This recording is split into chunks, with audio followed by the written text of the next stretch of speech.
was insulted, publicly humiliated, and nearly thrown out of Galeria Thach Lam, the most prestigious jade store in the district, simply because she looked too plain, too modest to possibly afford anything inside. The staff sneered at her, the manager coldly told her to leave, and a group of wealthy socialite women laughed right in her face, as if she were some cheap joke. But then, the glass doors swung open. A man walked in, not a stranger, but her husband. And not just any man, he was the billionaire owner of the entire Galeria Thach Lam chain, the very same renowned jade stores. His eyes blazed like fire, his footsteps echoed with sheer authority, and in just a few seconds, the entire world that had mocked her completely crumbled. Beneath the cascading crystal lights from the towering ceiling, where every tile on the floor gleamed as if polished with wealth and power, a young woman stepped off the escalator, quiet as a pale ink stroke on the lavish canvas of the city's most luxurious shopping mall. Her name was Lyra. No evening gown, no designer handbag, no gleaming high heels to lift her stride. Instead, she wore a faded light blue blouse, simple jeans, and a pair of worn-out flats. If not for the quiet inner beauty etched across her face, she would have been overlooked, invisible among the parade of the elite. But Lyra wasn't here to impress anyone. She came for her grandfather, the man who had raised her since childhood, who once taught her, a sincere gift, no matter how small, carries the whole heart of the giver. And today she had only one simple wish in her heart, to buy a beautiful jade bracelet for his 70th birthday. She stepped into Galeria Thach Lam, the most famous jade boutique in the district. A hint of incense lingered in the air, and soft lighting shimmered across glass display cases that sparkled with treasures. She saw tiny jade Buddha statues, bracelets carved with lotus flowers, and pendants so exquisitely crafted they made one forget to breathe. At that moment, a man in a black suit approached. The smile on his face wasn't truly welcoming. It held a quiet judgment. His name was Richard, the store manager. "Good afternoon, miss. May I help you?" His voice was sweet, but his eyes were cold. Lyra smiled politely. "I'm looking for a jade bracelet. If there's one with carved beads or lotus flowers, even better. It's a birthday gift from my grandfather." Richard glanced down at her shoes, then at her bag, and gave her a fake smile. "Oh, of course. Please follow me."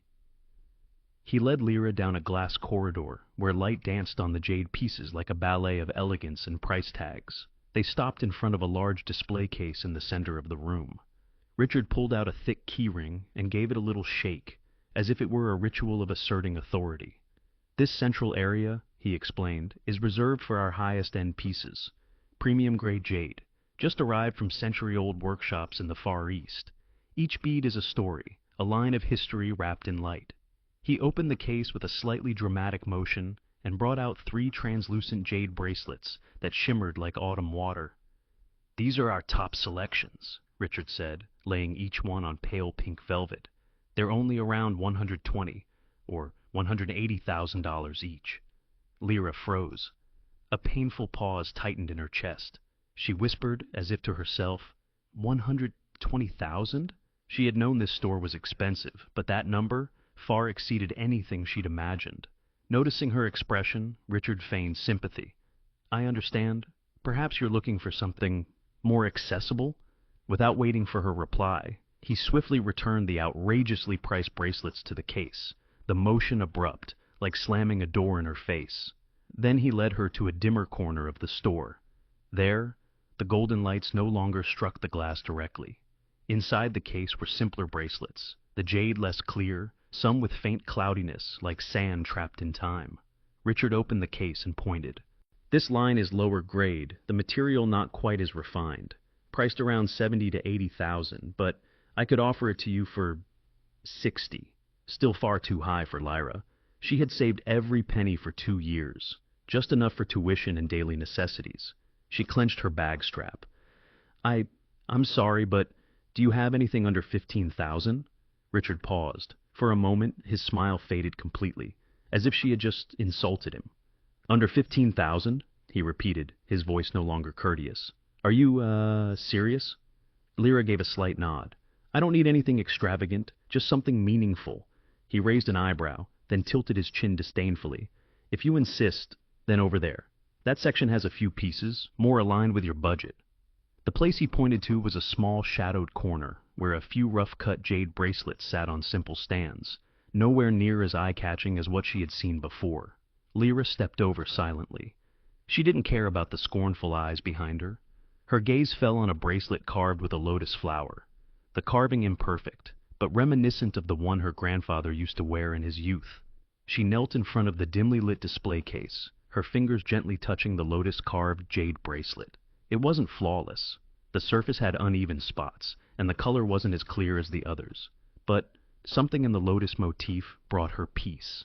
He'll love it, she thought to herself, as long as it comes from the heart. Just then, a laugh rang out. Not one of joy, but sharp and cold, like the sound of glass shattering on marble. "Oh, wow! Look who it is!" "Seriously?" A voice, razor sharp, cut through the air behind her. She turned around. A group of women stood there, clad in tight designer gowns, gold and silver reflecting across the room. The one who spoke was Vivian Locke, daughter of a real estate dynasty. Beside her stood Celeste Grant, a famous actress whose face graced every luxury cosmetic ad, along with three other women, all of whom stared at Lyra like she was a speck of dust on the ballroom floor. Vivian sneered, arms crossed, her gaze sweeping from Lyra's worn-out blouse to her scuffed flats.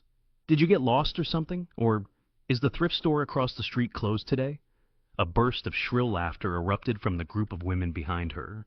Lyra tightened her grip on her bag strap. She said nothing. Not because she didn't know how to respond, but because she knew. Whatever she said would be twisted. Celeste glanced at her from beneath meticulously curled lashes. "This is a gemstone boutique, not a souvenir shop. What are you planning to buy? A candy ring?" Vivian stepped closer, her gaze stripping Lyra down to the skin. "Looking for something fake but passable, aren't you? The kind that looks real if you take the photo from far enough away?" She enunciated each word slowly, like claws dragging through Lyra's pride. Nearby, an employee, Ella, cast Lyra a conflicted look, but didn't dare intervene. Richard, the store manager, stood at a distance, arms folded, smiling. "Free entertainment mid-shift," his eyes seemed to say. Lyra took a deep breath. "I just want to buy a bracelet for my grandfather. Nothing extravagant." Vivian flicked her hand in mock surprise. "Then you're definitely in the wrong place. Even our simplest items cost more than your monthly rent," Celeste murmured, just loud enough. "Or 2 months. One look at that purse says enough." Each remark pierced Lyra like tiny blades, but she stood still. No bowing, no retreat. She had survived childhood without parents, scraped by for years, working 2 jobs just to care for her grandfather.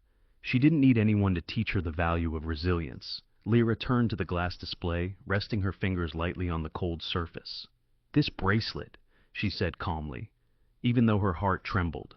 Just as Lyra placed her hand on the glass, ready to purchase the lotus jade bracelet, a voice sliced through the air like a scalpel.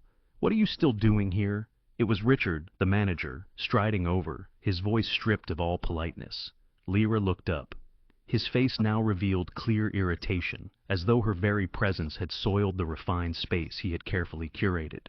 "That bracelet belongs to our lower-tier collection, and frankly—" He shrugged, glancing toward Vivian's group, who was smirking with arms folded. "It doesn't fit the atmosphere today. We're hosting VIP clients." Lyra bit her lip. "I just want to buy something within my means. I'm not asking for anything unreasonable." Richard curled his lips. "If you really intend to buy it, then pay quickly. Otherwise, please stop occupying space and time meant for customers who can actually afford to shop here." One of the junior staff nearby, the young woman named Ella, stepped closer, hesitantly whispering to Richard, "The bracelet's down to 13,000 now. If she pays in cash, it might—" "Be quiet," Richard snapped. "I don't recall authorizing you to negotiate with someone who's clearly just browsing for fun." Lyra froze. Under his icy gaze, everything inside her seemed to tighten. Her heart pounded. Not out of fear, but from humiliation pushed to its limit. She fought to remain composed. "I'm not asking for a discount. I only asked for the correct price." Richard crossed his arms. "We'll be removing those low-end pieces soon. They no longer fit our brand image. If you can't afford them, I suggest you shop somewhere more modest." Again, laughter rang out behind her, shrill and cutting like metal scraping glass. Vivian smirked. Right, try the night market. You might find an identical bracelet there for a few bucks. Looks pretty real from a distance. The entire store now buzzed with derision. Lyra noticed a few staff members sneaking glances at her, some embarrassed, others disturbingly amused. But then she exhaled, a long, steady breath, and in that moment her eyes lit up. Actually, she said slowly, I will buy this bracelet. She opened her wallet and pulled out the money she had saved for nearly 2 years, scraped together from part-time jobs, from late-night fabric cutting, from countless modest meals sacrificed for this day. She handed her debit card and a small stack of bills to Ella, the only one who had shown her a trace of kindness. Please help me process the payment. Thank you. Ella nodded quickly, but just as she reached for the items, Richard raised a hand, stopping her. Wait. He glanced at the card and cash, then looked her over from head to toe. You're sure? Cards like this often get declined. Vivian burst out laughing. Oh my God! If it does get declined, at least we won't have to call security. Lyra said nothing. She only nodded. Ella, the young employee whose eyes still held a flicker of warmth, took the card and the cash with trembling hands. Her fingers brushed the card's surface as she tried to hide her nervousness. Lyra stood silent. She knew she didn't have much, but she had enough. She had calculated everything. Barring any technical glitch, her balance would cover it. Behind Ella, Richard folded his arms and smiled. Not the smile of someone serving a customer, but the smirk of a man eagerly awaiting a public humiliation. Careful, he muttered, just loud enough for everyone to hear. Declines can be so awkward. Vivian laughed even louder. Oh, I'm honestly on edge here. What do you think? Does the card even break 500? Another girl chimed in.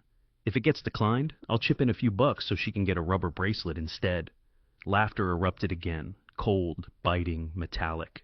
Ella tightened her grip and slid the card into the reader. Everyone held their breath, not out of concern, but out of gleeful anticipation for a public downfall. A slow, prolonged beep echoed. The screen flashed green. Payment successful. No rejection. No error. No reason for humiliation. Ella looked up and exhaled in relief. Payment completed. I'll print the receipt right away. The atmosphere shifted. Richard frowned, his lips pressed tight as though trying to swallow a surge of rage. Vivian stood frozen, her face gradually stiffening. Lyra gave a small nod and reached out to take the jewelry bag.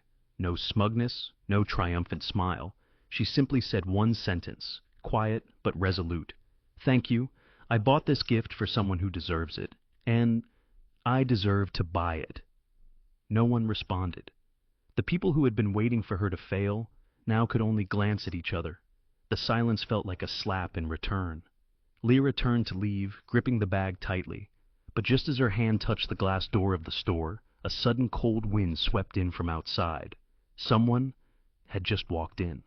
And with that single step, the entire atmosphere of the store turned to ice. The glass doors of Galleria Thachlam swung open, a chill gust flooding the suffocating air inside. The man entered with slow, deliberate steps, yet each one seemed to command the marble floor beneath him with invisible authority. Two men in black suits followed close behind, standing rigid, their eyes scanning like satellites. He didn't need to speak. His silence alone was enough to still every sound in the store. Laughter vanished, breaths caught mid-air, and Richard, the man who had just been standing arms crossed, seemed to freeze in place. She had survived childhood without parents, scraped by for years, working 2 jobs just to care for her grandfather. She didn't need anyone to teach her the value of resilience. Lyra turned to the glass display, resting her fingers lightly on the cold surface. This bracelet, she said calmly, even though her heart trembled.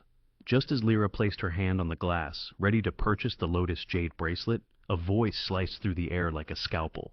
What are you still doing here? It was Richard, the manager, striding over, his voice stripped of all politeness. Lyra looked up. His face now revealed clear irritation, as though her very presence had soiled the refined space he had carefully curated. That bracelet belongs to our lower-tier collection, and frankly, he shrugged, glancing toward Vivian's group, who was smirking with arms folded. It doesn't fit the atmosphere today. We're hosting VIP clients. Lyra bit her lip. I just want to buy something within my means. I'm not asking for anything unreasonable. Richard curled his lips. If you really intend to buy it, then pay quickly. Otherwise, please stop occupying space and time meant for customers who can actually afford to shop here. One of the junior staff nearby, the young woman named Ella, stepped closer, hesitantly whispering to Richard, "The bracelet's down to 13,000 now. If she pays in cash, it might—" "Be quiet," Richard snapped. "I don't recall authorizing you to negotiate with someone who's clearly just browsing for fun." Lyra froze. Under his icy gaze, everything inside her seemed to tighten. Her heart pounded. Not out of fear, but from humiliation pushed to its limit. She fought to remain composed. "I'm not asking for a discount. I only asked for the correct price." Richard crossed his arms. "We'll be removing those low-end pieces soon. They no longer fit our brand image. If you can't afford them, I suggest you shop somewhere more modest." Again, laughter rang out behind her, shrill and cutting like metal scraping glass. Vivian smirked. "Right, try the night market. You might find an identical bracelet there for a few bucks. Looks pretty real from a distance." The entire store now buzzed with derision. Lyra noticed a few staff members sneaking glances at her, some embarrassed, others disturbingly amused. But then she exhaled, a long, steady breath, and in that moment her eyes lit up. "Actually," she said slowly, "I will buy this bracelet." She opened her wallet and pulled out the money she had saved for nearly 2 years, scraped together from part-time jobs, from late-night fabric cutting, from countless modest meals sacrificed for this day. She handed her debit card and a small stack of bills to Ella, the only one who had shown her a trace of kindness. "Please help me process the payment. Thank you." Ella nodded quickly, but just as she reached for the items, Richard raised a hand, stopping her. "Wait." He glanced at the card and cash, then looked her over from head to toe. "You're sure? Cards like this often get declined." Vivian burst out laughing. "And you," he said, his voice grinding like stone, "you think you have the right to belittle others just because they don't live in your world?" Vivian opened her mouth, faltering. We didn't know she was—" "Ah." Cassian let out a short, cold chuckle, sharp as steel. "So if she's my wife, then you all fall silent? But if she were just a regular woman, then it's fine to trample on her dignity?" No one responded. "And you," he said, his voice grinding like stone, "you think you have the right to belittle others just because they don't live in your world?" Vivian opened her mouth, faltering. We didn't know she was—" "Ah." Cassian let out a short, cold chuckle, sharp as steel. "So if she's my wife, then you all fall silent? But if she were just a regular woman, then it's fine to trample on her dignity?" No one responded. The elegant socialites were now nothing more than shrinking mannequins. Cassian turned to Ella, the young staff member still holding a worried gaze. "You are the only one here today who remembered how to treat someone like a human being," he said. "Thank you." Ella flushed. Not from embarrassment, but because for the first time in many months working retail she felt proud. Cassian turned back to Lyra, who still stood motionless like a pillar in the midst of the storm. He gently took her hand. "You don't have to say anything," he whispered. "They've seen it." No one dared utter a word. The luxury store, once echoing with scornful laughter, was now drowned in silence and downcast eyes. The room remained breathlessly still.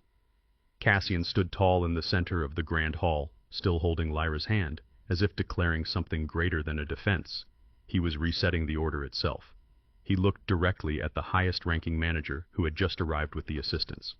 "From now on, Galleria Thaklam will implement a full respect policy. Every customer, regardless of appearance, is to be treated with absolute dignity." He pronounced each word slowly. "No judgmental stares, no discriminatory words. No one, absolutely no one, deserves to be treated the way my wife was today." The assistant nodded immediately, her expression serious, as though imprinting every word into memory like a binding law. Cassian continued, this time not just to the staff, but to all the onlookers who stood staring in stunned silence. "We live in a world where those in power often believe they also own the moral high ground. But today, you were wrong." His eyes swept across Vivian, then Celeste, before settling on Richard, the manager who had just been dismissed on the spot. "You may be able to buy the most expensive gems, but none of you can afford to buy back honor." No one dared object. No one even dared to breathe too loudly. Vivian backed away.